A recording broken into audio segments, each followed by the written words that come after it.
Hello and welcome to the best Kapro build. In today's video, I'm going to be covering the best build, obviously, but with two bonus builds as well. I'll also be covering a PvP tutorial with multiple fights, survival tips, and much more. I really hope you enjoyed the video, and if you do, please consider liking and subscribing.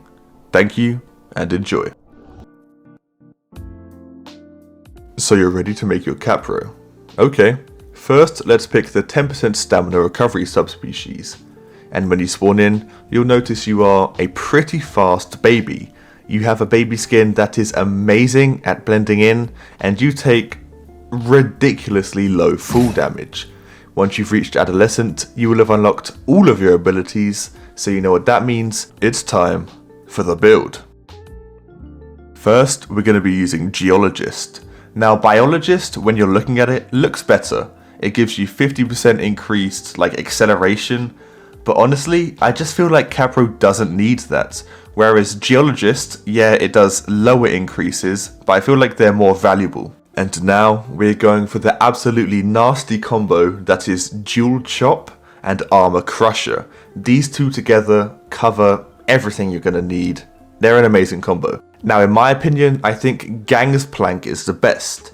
It doesn't do loads, and the other one will help you almost just as much, but I just think the increased damage is better because we're already surprisingly tanky as a Kapro, and 10% more damage I feel is better than 15% more armor for this dino. Now we're going to go with Webbed Feet. It increases your swim speed and your swim turning by 15%.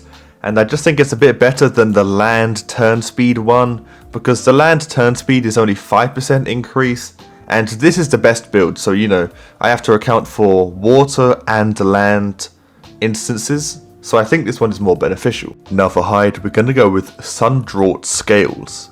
This increases our armor by 10% and our stamina recovery by 15% in the day. And of course, the day is when everyone's most active in this game, and I just think it's going to get you the best value. And for legs, I think Webbed Boost is going to be the best. As a Kapro, you are always wet, so basically this gives you 15% increased maneuverability and mobility at all times. Now for back limb, this is completely up to you. If you'd like to attempt to grab dinos, then Leaping Bite is the way to go. But if you don't and you would like a nice charge ability, then Croc Rush is for you. Now Lunge, oh my god, Lunge is amazing. The amount of distance you can travel with Lunge, I mean look at this, this is one lunge with a bit of running at the end. I mean look how far you can go and how fast. The other ability, Breach, is okay. It doesn't really have anything on Lunge other than the fact that you can jump out the water instead of forward out the water. You can do this and that's basically it. Now for our buff cool, we're going to be using Coming Aboard. It's just better than the other one, just flat out better. Now this is how the final build should look. This is what I believe to be the best build, so feel free to screenshot this and send it to anyone who may need a Kapro build. But what's that? You only want to be on land? Okay, here's a land build for you. Hold on, what did you say? You only want to be in the water? Okay, here's a water build for you. I hope you guys enjoyed them. Now that I've told you the builds, now let me teach you how to use them. It's time for a PvP tutorial. Now to showcase the best build, we're going to be fighting another very competent semi-aquatic, a Megalania. Megalania and Kapro, in my opinion, are pretty much an equal match. On land, I think Megalania wins, and in water, I think Kapro wins. But to make this fair, and to showcase the build, we're going to be covering both bases. So first, this fight starts in water. I'm doing really well. I've got 5 stacks of Dual Chop, which is the max, and I'm going to be doing a lot of damage. I obviously need to stack up my Gang's Plank a bit, but I'm taking a lot of damage. Megalania hurts. So what I'm going to do is run onto land, pop my buff cool, and then see what we can do there. Now my stacks are running out of Dual Chop, so I'm going to try and get them back on, but I'm unable to. I lose my Dual Chop and now I'm in a bad position. I'm on land against a Megalania with no damage buff, so nothing like that. So I have to run back to the water.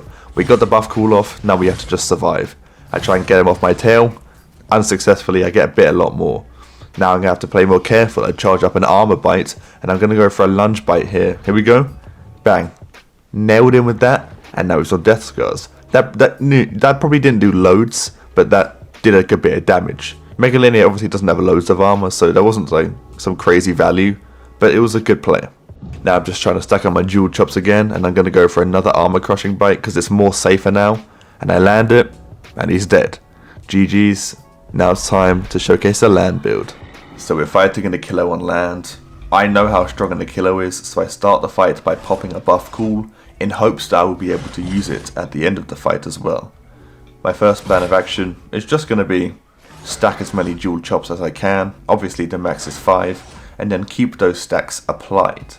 It's really just that simple. It's not easy, but it's simple. Stack jewel chops, keep them applied, do the occasional armor crusher bite when you want to have a bit of a safer attack playstyle. But right now, we don't massively need that safety.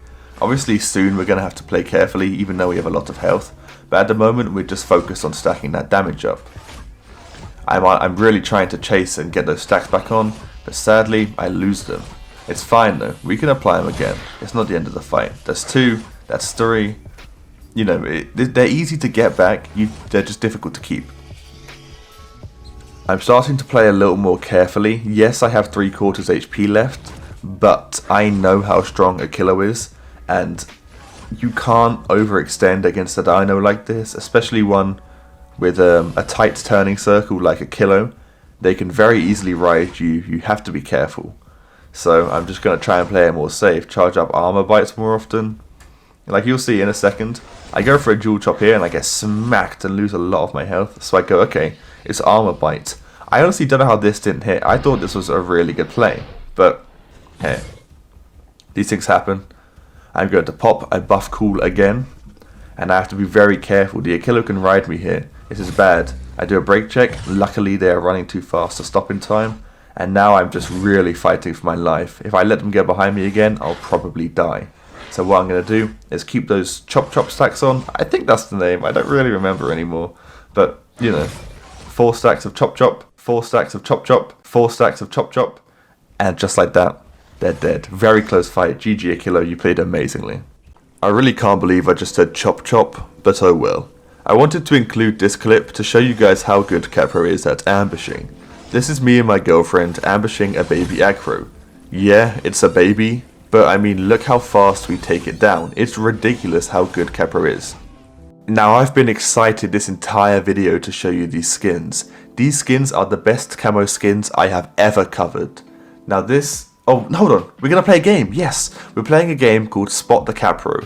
When this screen goes off, the next screen will come up and you will have 6 seconds to spot my Kapro before I reveal it. But anyway, this is Snokia. Snokia. This is Snokia. Yeah, this is Snokia. It's a green skin. It is invisible in the grass. Get ready. Here we go. Spot the Kapro. Did you see it? I bet you didn't, bro. This skin is invisible. Look how much I matched the grass. It's... oh my... I love it.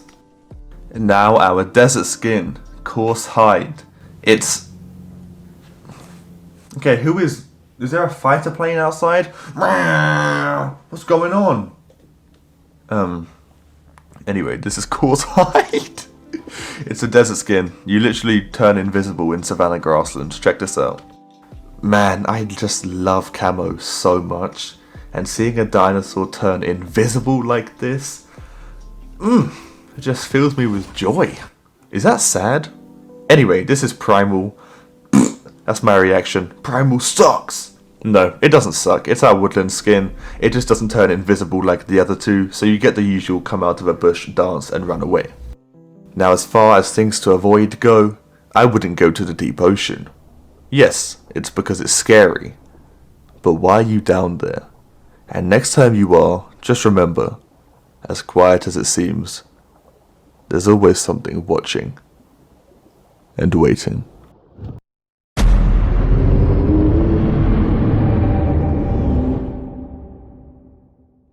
Okay, so for aquatic counters we have a good Urino player, a good Kaiwekia player, and whatever the hell that freak is on the bottom. a turtle. It plays like a water anno. Just don't go near it. Just don't try it, okay? But yeah, a good rhino will outmaneuver you. It will just destroy you. A good Karakia will do the same. And the turtle will just face tank you probably. And now land carnivores. This is assuming you can't run to the water. A Dilo will destroy you. A Dilo will bleed you out. There's nothing you can do. It's faster than you. A Dine will outmaneuver you and bleed you out. A Carno will just obliterate you. A Meg, like you saw on the video, Meg dominates Kapro on land. So yeah, you're going to lose again because it has better turning and is faster. And a Mape, better damage, better turning. It'll just win as well. And for land herbivores, we only have two, Kentro and Alberta. They're just so strong. Massively high damage attacks. Good coverage on their bodies. And they're fast. Well, Kentro's fast, Alberta's a bit fat, but you know what I mean. But with that being said, I think that's all I've got for you guys today. I really hope you enjoyed the video, and if you did, please consider liking and subscribing. Thank you, and goodbye.